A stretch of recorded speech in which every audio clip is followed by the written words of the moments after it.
stating that your group is the best and everybody else is terrible exists in all fundamentalist groups, whether it is the evangelicals. If you look at the Amish groups, they consider the rest of the Christians not Christians. How many people view Catholics as not being Christian, right? And that they'll all go to hell. What do Christians say about other people who don't accept Jesus? They'll go to hell.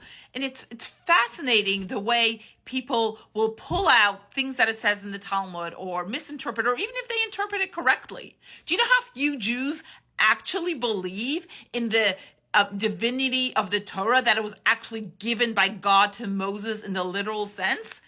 Less than 10%. Okay, 9% of Jews are Orthodox. The rest of the Jews are varying degrees of religiosity, right? There's conservative, there's reform. I don't know the exact percentages, but they have a very liberal way of interpreting what the Torah means, what the Talmud is. Again, you have this small, tiny group of people that actually believe in the literal interpretation of the Torah, and even a smaller group of those believe in the literal interpretation of the Talmud.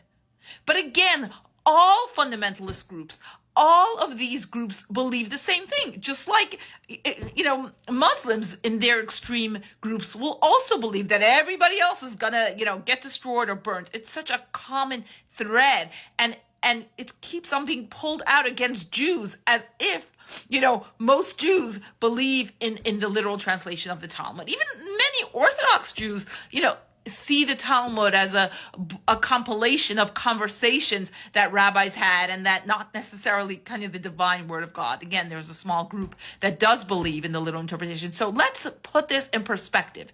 In every religion, Jewish, Christian, Muslim, even Buddhist, like all the groups have within them a small segment that has these extreme views. And again, one of them is that, the rest of the world is awful, terrible, and the worst things are going to happen to them.